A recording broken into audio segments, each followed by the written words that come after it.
A reading from the Acts of the Apostles. Peter proceeded to speak and said, "You know what has happened all over Judea, beginning in Galilee after the baptism that John preached, how God anointed Jesus of Nazareth with the Holy Spirit and power. He went about doing good and healing all those oppressed by the devil, for God was with him. We are witnesses of all that he did, both in the country of the Jews and in Jerusalem. They put him to death by hanging him on a tree. This man God raised on the third day and granted that he be visible, not to all the people, but to us, the witnesses chosen by God in advance, who ate and drank with him after he rose from the dead. He commissioned us to preach to the people and testify that he is the one appointed by God as judge of the living and the dead. To him all the prophets bear witness that everyone who believes in him will receive forgiveness of sins through his name." The word of the Lord. Our first reading on this Easter Sunday comes from the Acts of the Apostles. This is a speech delivered by Saint Peter. Remember, this is the Peter who failed to understand Jesus. This is the Peter who even denied that he knew Jesus. But now he boldly testifies to who Jesus is. After the resurrection of Jesus, after Peter's encounter with the risen Lord, a new understanding came. And now Peter shares this, a spiritual understanding, a truthful understanding of who Jesus is. He begins with the narrative. Everything that had happened to Jesus, beginning with his public ministry, his baptism, and all the good that he has done. And then he says, they killed him, hanging him on a tree. But then enters an interpretation in faith. But God raised him up on the third day. So Peter is now able to read the life of Jesus from another perspective. His encounter with the risen one made Peter understand what was truly happening in Jesus all along.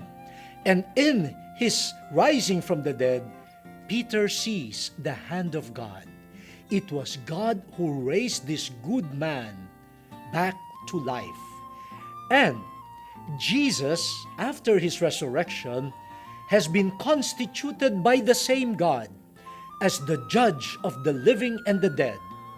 And in his name, there will be forgiveness of sins for those who believe.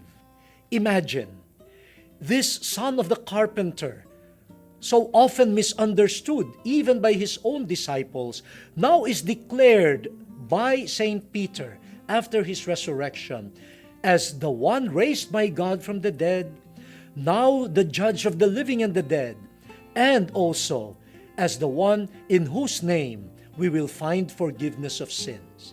In other words, the risen one has not just returned to normal earthly life. As far as Peter's testimony is concerned, it is not the case that Jesus, after being raised from the dead, goes back to our normal, daily, ordinary human life, eating, drinking as one of us, and who will eventually die again.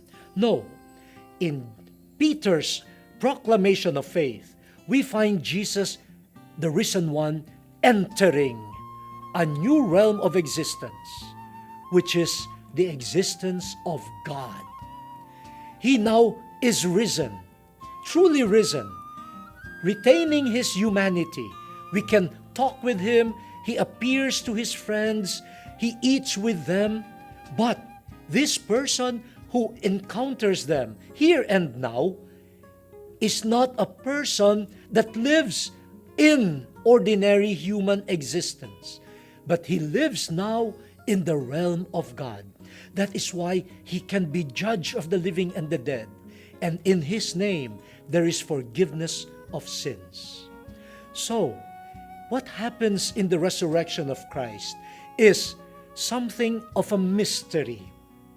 A human being accepted by God has now entered the very existence of God and comes back to his friends, bearing God, appearing to us, bearing the very presence and glory of God. Now, this is not only the triumph of Jesus over sin and death for himself. This is earth-shaking. It changes the course of history. This victory of Jesus changes the course of human life. From now on, one human being, and with him, human beings, humanity, has entered the realm of God.